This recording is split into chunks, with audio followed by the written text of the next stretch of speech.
My name is Joe Biden. I'm Ashley's father. She's the love of my life and the life of my love. Oh no, I couldn't be prouder of her. Thank you all for being here. Our outstanding Vice President Kamala Harris, the second gentleman, members of the Cabinet and the Congress, grandmother to the movement of Juneteenth, a federal holiday, Miss Oprah Lee. Opal, thank you for being here. You're the reason we're here in large part. And a special thanks to tonight's gifted performers. You know, I was leaning over and telling Kamala, I followed some tough acts.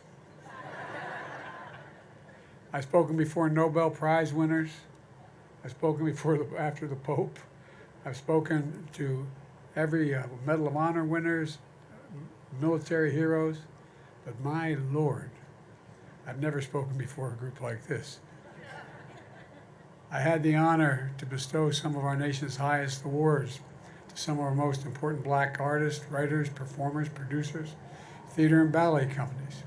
To paraphrase Maya Angelou, people will never forget how you make them feel.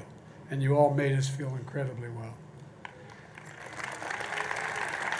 Tonight's performers helped us feel the power of Juneteenth, Black Music Month, among other things. As Kamala described earlier, to honor the true meaning of Juneteenth, our entire administration is continuing to charge forward to literally redeem the soul of America. When I announced I was running the first time, I said I was running for 3 reasons. And even some of my staff thought I was crazy. I said one of the first reasons is to restore the soul of America. Restore decency and honor. Let me just add this. To me, making Juneteenth a federal holiday wasn't just a symbolic gesture. It was a statement of fact for this country. To acknowledge the origin of the original sin of slavery. To understand the war was never fought over it. It wasn't just about the Union, but it was most fundamentally about the country and freedom. To remember the Emancipation Proclamation wasn't just a document. It captured the essence of freedom that galvanized the country. It proved that some ideas are more powerful. They can't be denied. It's a reminder that the promise of America is we all are created equal in the image of God, and we deserve to be treated equally throughout our entire lives. We're the most unique country in the world. Other countries are founded based on faith, on ethnicity, on other things, religion. But we are founded on an idea, unlike any other country in the world. And we hold these truths to be self-evident, that all men and women are created equal, endowed by their Creator with certain inalienable rights. While we never fully lived up to that promise, we've never walked away from it either. On our best days, enough of us have the guts and the heart to stand up for the best in us. It matters. It really matters. As the past few years remind us, our freedoms have been put at risk by racism that's still too powerful a force. You know, I was a kid in the civil rights movement. And I used to think, I honestly believed that you could defeat hate. But hate only hides. It hides under the rocks. And when given oxygen, just a little oxygen, it comes roaring back out again. And we have to stand up and deny it the oxygen. So Juneteenth, as a federal holiday, is meant to breathe a new life into the very essence of America. To make sure all Americans feel the power of this day and the progress we can make as a country. To choose love over hate, unity over disunion, and progress over retreat. Choosing to remember history, not erase it. To read books, not ban them. No matter how hard some people try.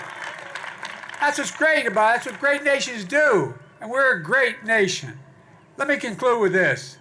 As your president, I visited Tulsa, Oklahoma to say what happened there on Wall Street, on Black Wall Street 102 years ago was not a riot, it was a race massacre. It wasn't a riot, it was a race massacre. And from the pulpit of Ebenezer, from the bridge of Selma, in front of the graduating class at Howard, we've prayed, we've marched, we've celebrated.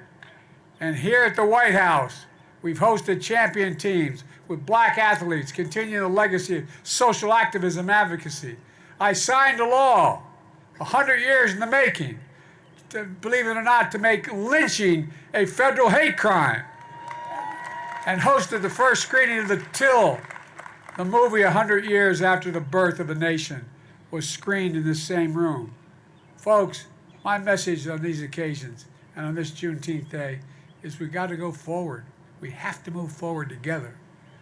When we choose to protect the freedoms we all deserve, when they are attacked, that's when we cannot remain silent. Silence is complicity.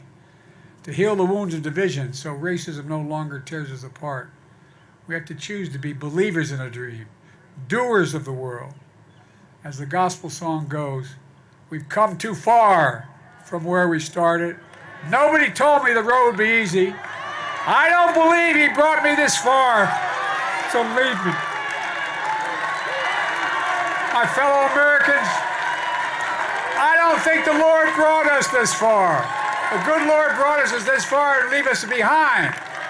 We just have to remember who we are. We're the United States of America. There's nothing beyond our capacity when we act together. So happy Juneteenth. Bless you all. May God protect our troops. Thank you very much. Let's get the job done. Let's get the job done.